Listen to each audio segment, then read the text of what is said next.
Hi, my name is Briony Gunson, and I'm here today to talk to you about mindset and meditation. So, I'm a mindset trainer and a meditation teacher based in Manchester in the UK.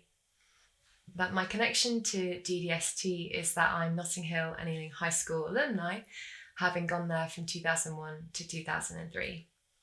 And on that point, I would love to dedicate this talk today to Giovanna Grabowski and all of her family. Mwah! Sending you guys so much love because they also are connected to GDST as well. I'm really excited to talk to you on the topics of mindset and meditation because this is what I do now for my profession. I've turned something that was a passion into what I can do day to day. But my journey starts back thinking about the context of me and how I got to this point, just to share a bit more. After Notting Hill and Ealing High School, I went on to go and do physics at Manchester University. Then I did a history of science masters, got more interested in the history of ideas. I kind of fell into marketing, as many people often end up falling into all sorts of careers. And I found meditation along my journey because I really needed some support with stress and anxiety. I was living and working in London and was really suffering a lot from burnout. I found meditation such an incredible transformative experience. I did a mindfulness-based stress reduction course. I loved that so much. I then went on to do a second one as well. And for me, it really changed so much of how I was day to day. It changed how I was with my family, with my partner, how I was at work, what type of manager and leader I was. So the more that I discovered about meditation, the more that I discovered about myself, who I really was as a person and how I was showing up. So I kept on with the meditation, and a couple of years ago I trained as a meditation teacher. So now I'm helping people learn these techniques as well, so that you can learn what the feeling of meditation is like and treating it like a life skill. It's like a type of cognition. It's a way of using our beautiful minds and really learning how to just be. So I'll share a bit more about what meditation means to me, and then we'll have the opportunity to do a bit of guided meditation as well. So where does the mindset piece feature in all of this? Well, through work and working in London in particular, and being part of big teams and big organisations and delivering big projects, I became more interested in understanding people's attitude and outlook, and essentially their emotional states. We all know that, when you're feeling stressed out, if there's a lot of stuff going on for you, it can be so challenging to stay focused, and to get stuff done. And then we end up beating ourselves up because we know that we're not performing as we would like. And maybe we're, just day to day, not feeling ourselves, we're feeling so far off center. So for me, meditation is a great way to sort of recalibrate and come back to center. But there's so much more that we can do in this life to figure out who we are, what's important to us. And for me, that all starts with thoughts. And so when I say mindset, it might be something that, a word that's thrown around a lot without much consideration to, well, what does that really mean? So for me, mindset is our thoughts. So thinking about that internal chatter that's going on, that inner talk, as well as our feelings. And then from that, also considering our action. You may have heard mindset a lot in the context of, say, thinking about athletes and high-performing teams, and having that kind of winning mindset, or really how you can use things like visualization and mantras to maybe get you super focused on a particular outcome. And to me, it's really interesting to explore these different tools and ways in which we can learn to not only understand more about how the mind works, but the impact then that has on your day-to-day. Because our mind is our greatest tool, and we can't get away from the mind. It's the thing that we experience the world with. And to me, it's fascinating. The more we understand about how our minds work, the more that we're empowered to be able to work with our thoughts, to have a better awareness of our feelings. And what's really exciting is that we're living in what's been coined the fourth industrial revolution. Now, this is before all of, these recent big world changes kicked off. We were already living through this big time of great change. And specifically, there's reference to artificial intelligence, so AI, being something that's really going to transform our lives. With that in mind, it's skills like emotional intelligence that are really proving incredibly valuable to our lives in general, but also particularly to employers. I would do a lot of work with businesses and organizations. And when you help people understand the importance of emotional intelligence, it can really transform not only your well-being, but your productivity, and just understanding more about how you navigate life. Because it's not always about striving to be happy. I mean, of course, we all want to be happy. But it's understanding the full spectrum of what it is to be human and all the experiences that come with that. The light and the dark. It's this big mixture of all of these things. So we want to learn how to work with life's material, and that is where the intelligence comes in. And your emotions, well, that's just information.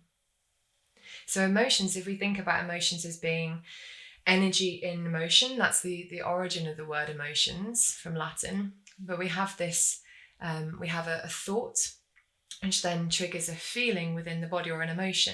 Actually, our feelings are often our mind's way of being able to identify what emotion's taking place. So say I start to get triggered into a fight or flight response because I'm thinking about a stressful conversation. So conversation's not actually happening. I'm just thinking about it in my mind and imagining. So I'm imagining certain scenarios, and that's triggering off cortisol, extra cortisol being presented into the body systems. And then because of that, I then have the feeling of, say, anxiety. So then we can start to really be empowered to not only choose what we want to think, but choose what we want to feel about certain situations. And that to me is so powerful, that you don't actually have to think or feel anything you don't want to. But not in coming from a place of rejecting things or suppressing how we feel, but actually acknowledging that. And that is emotional intelligence, because you start to learn to work with yourself and work with what's happening. And meditation helps us expand our awareness, our ability to be aware of what's going on for us. So hopefully you can begin to see then how it's really powerful the more we understand about things like meditation as a tool, understanding more about what it means to have a healthy mindset, or to have a good awareness of your thoughts and your feelings, because ultimately that drives your action. Now, I know that the whole theme of this amazing session today, or these sessions today, is all around inspiring change makers. So when we're thinking about change, we typically think about action.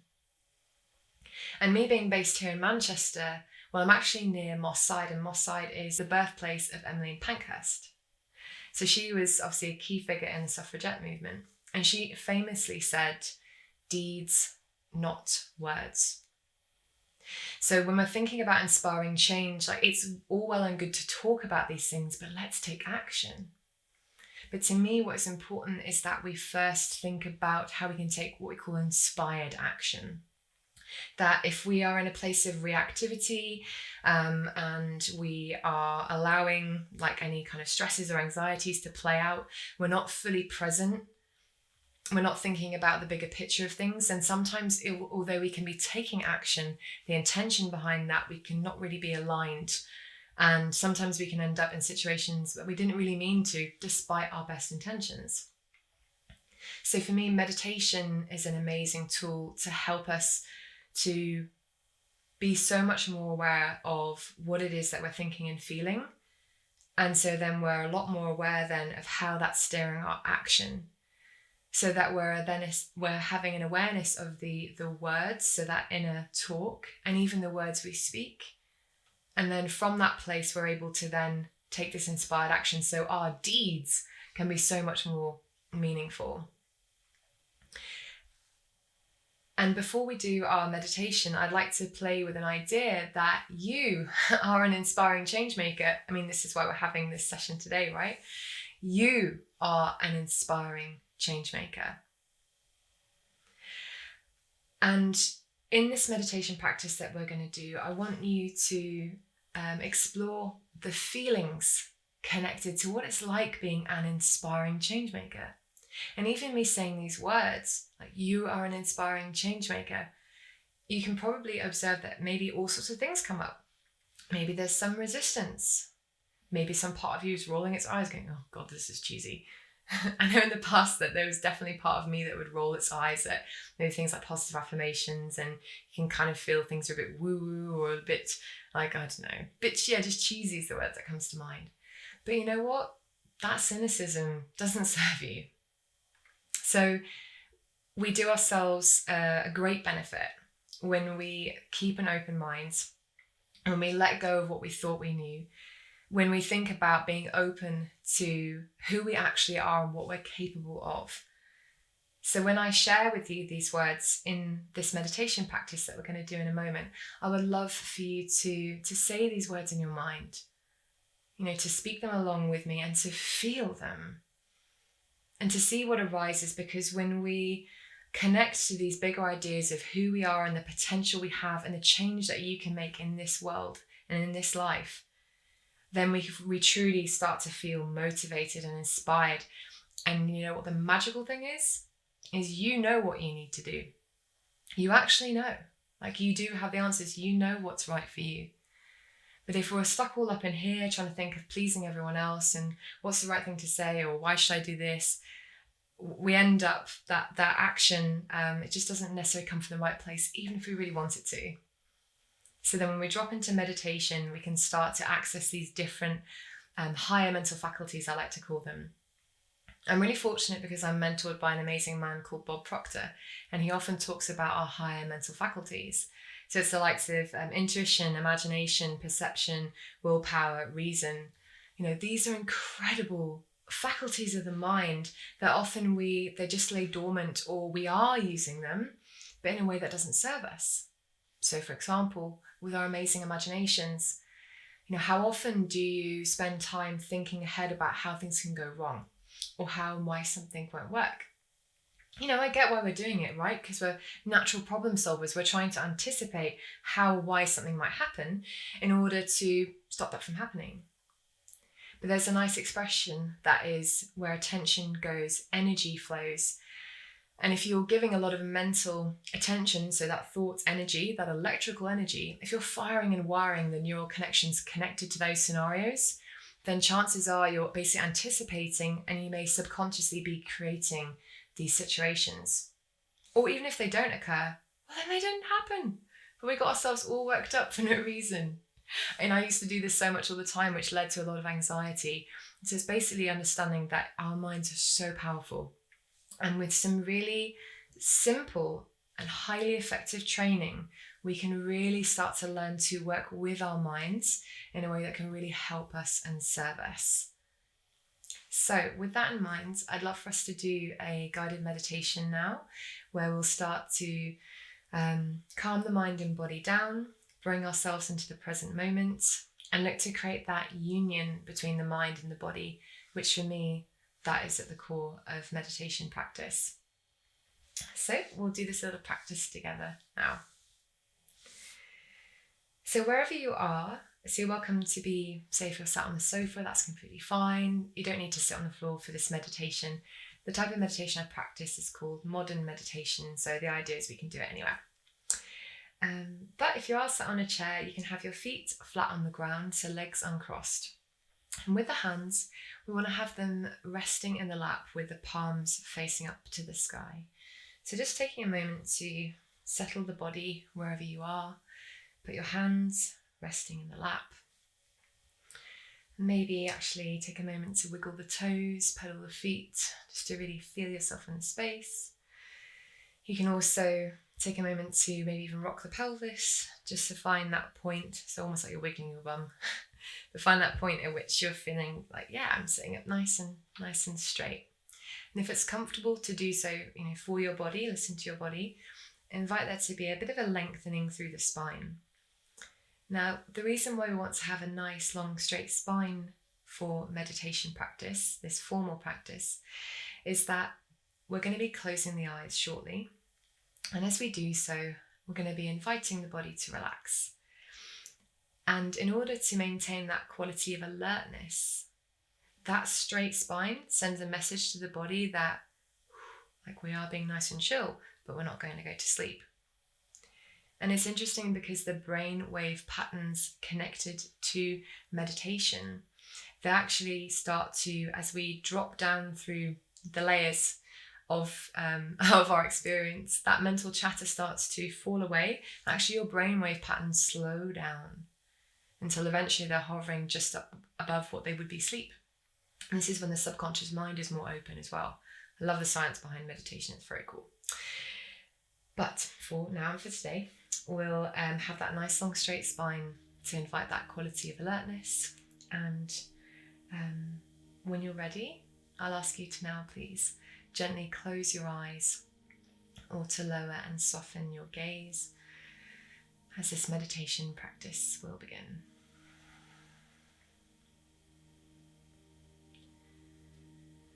And we'll start with taking some deep breaths just to center the body. So we're going to breathe in through the nose and imagine the belly really expanding on the inhale and exhaling out through the mouth. Very good. We'll do a few more of those. Nice deep inhale in through the nose, deep into the belly. Exhaling out through the mouth. In through the nose, nice deep inhale into the belly. Exhaling out through the mouth. Very good. Couple more breaths now. Nice gentle inhale deep into the belly and out through the mouth.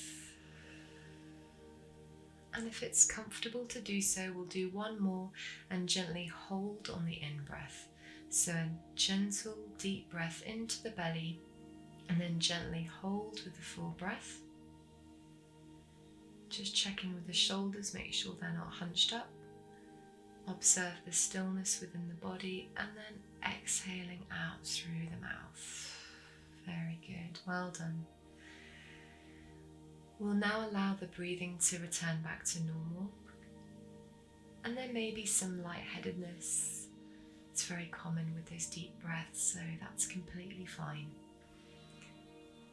The body's just adjusting from the extra oxygen, and those sensations will ease off in a moment. So those deep breaths just help to invite the body to drop into a bit more of a relaxed state. And to help the mind come into the present moment, we're going to focus in on the hands resting in the lap.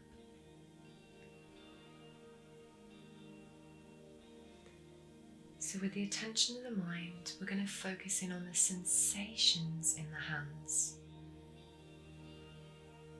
Can you feel the gentle pressure where the hands are resting in the lap? Do the hands feel heavy? Do the hands feel light? And if the mind's starting to wander off or chatting, you just notice that that's happened. And just come back to observing the hands, being really curious. What sensations are there in the hands? If you need to gently wiggle the fingers very, very slightly, you're welcome to do so, just to feel the response of the hands. Is there heat in the hands? Maybe there's some tingling in the fingers. Do the hands feel cold?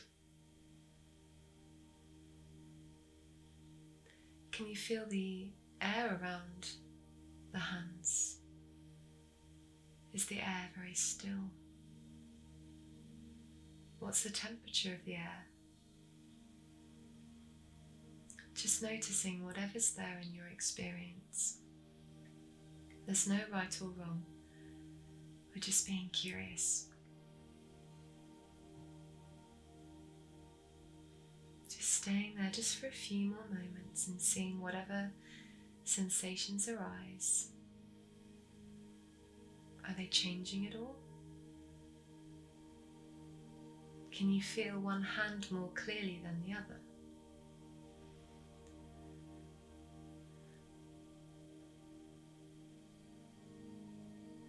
Very good.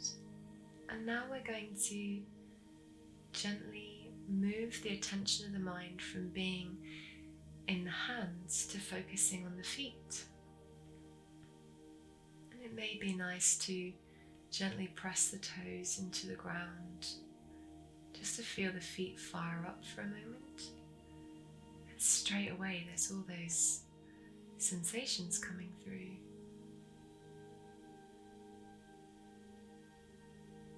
If you're wearing socks, can you feel the material making contact with the skin of the feet?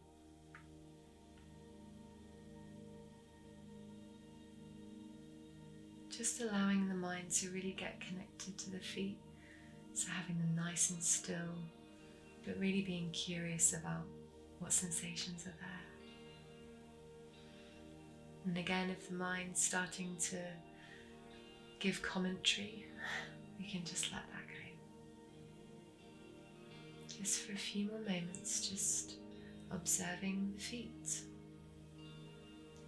Even if there's no sensations particularly to notice, well, that's still an experience to be witnessed. Very good.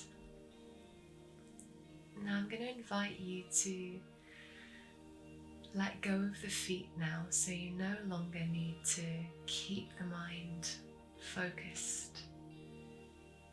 And in fact, the mind can be completely free for a moment.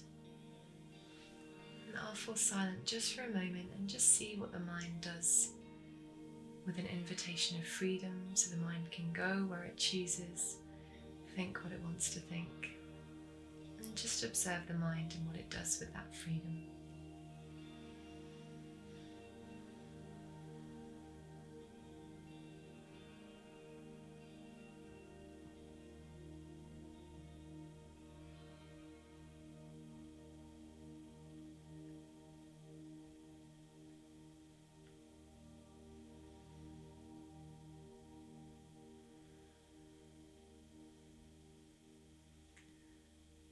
Very good. Now, whilst we're in this open space, we're going to explore these words. I'll offer up this intention, and you're welcome to say these words in your mind if it feels right to do so. I am inspiring. I am a change maker. I am responsible for my life.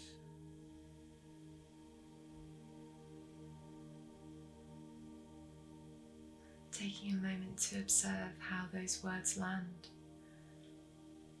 And maybe other thoughts come up. We don't have to follow them, we can just observe them. And maybe there's feelings, maybe there's some resistance, maybe there's some acceptance. So I'll say those words once more, and you're welcome to say them also in the mind. I am inspiring. I am a change maker.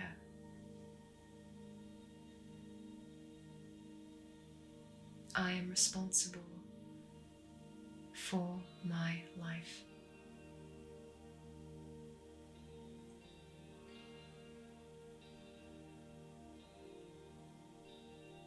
You can feel these words, the intention of these words, and observe how the mind thinks and feels about them.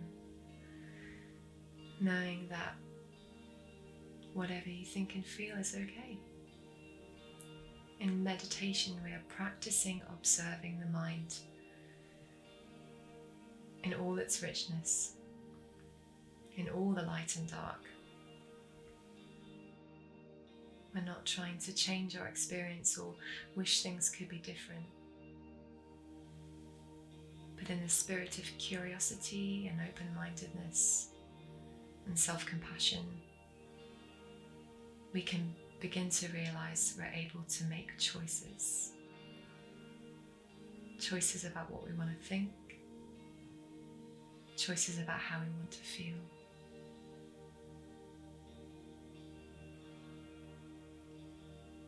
To bring this practice to a close, we'll take one more of those lovely deep belly breaths. So we're going to breathe in through the nose, deep into the belly. And on the exhale, you're welcome to release the posture. So if you've been holding that straight spine, you can now sit back and relax in your chair or wherever you are. Take a moment, just allow the body to really soften and relax. And keeping the eyes still closed, you're welcome to get a bit of movement back into the body. So to start to wiggle the fingers, maybe pedal the feet. And when you're ready, just very gently opening the eyes, just taking your time, allowing the light to adjust as you come back into the space. So thank you for doing that meditation practice with me, and I'd love just to leave you today with some tips. So I've had the privilege of teaching thousands of people now in person, and more recently I've been working with the likes of the NHS and teaching people to learn these techniques. So with that practice we were just doing together, that's really about coming into the body. So what I mean by that is bringing our mental attention, that awareness, to start to focus in on sensations within the body. Now we have a skill that's called interoception. It's our ability to be aware of, well, what I might call our internal world or our body. So for example, you know when you're hungry because, well, your belly is doing all sorts of things, rumbling away, and that's your mind's awareness of going, okay, I'm hungry, I want to eat. But we can use this skill to start to focus in on different sensations that exist within the body. So that's the body is an amazing, not only amazing vessel, but amazing anchor into the present moment. So we can focus in on sensations within the body with meditation, but also the breath is an amazing way for us also to become connected to the present moment. I'm also training to be a breathwork facilitator at the moment, so I'm getting all excited about the power of the breath as an amazing tool and healing aid. So in terms of what meditation you may want to try out, or you might be saying, well, Briony, what next, or how do I continue on in my journey? Because we're living in the information age, it's a bit of a double-edged sword. So on one hand, it's incredible we have access to so much information, but on the other hand, we have access to so much information. So how do we know where to go? So we're so fortunate to have amazing apps and the likes of YouTube. There's just, goodness knows how much free content out there. So I would say maybe ask your friends, ask someone who you know who's into meditation, what do they use? Because frequently what can happen is that we kind of get distracted and we think, well, I'll try this meditation, and then the mind is restless and we think, oh, I don't think this meditation's for me. So we try another type of meditation, another type. And actually, this is just your mind doing what the mind does. Your mind is resisting learning more about meditation, and we have this perception that if I just do some different type of meditation, well, then I'll suddenly get it. But the fact is you only really get meditation through practice, through regular practice. So it's a case of having that gentle discipline of saying to yourself, I'm going to make time for me, even just 3 minutes a day, to sit somewhere quietly so that you won't be disturbed, that we can find a bit of solitude for you, And some people do this in their cars, which I think is great. You can find somewhere really quiet, lock the door with your elbow, and then sit there in quiet and silence. And you can do some basic breathing exercises, but listening to guided meditation is really helpful, especially when we're beginners, because your mind, it's going to be like the monkey mind you may have heard of. It's going to be dancing around, chatting a lot. So if you can sit in that place of stillness and you become a lot more aware of what you're thinking and feeling. So if you practice this on a regular basis, on a daily basis, like little and often, you will start to feel your way into the process. You'll start to get meditation. So it's more a case of over to you, thinking about making time and space for yourself. If a voice in your head is saying, I don't have time for meditation, that is your first insight. That there's that resistance. The fact that you can't find 3 minutes out of your day, well, my friend, then you need to make time for you. And that's okay. We're not beating ourselves up about anything. It's just having an awareness of what's going on and how are we actually feeling.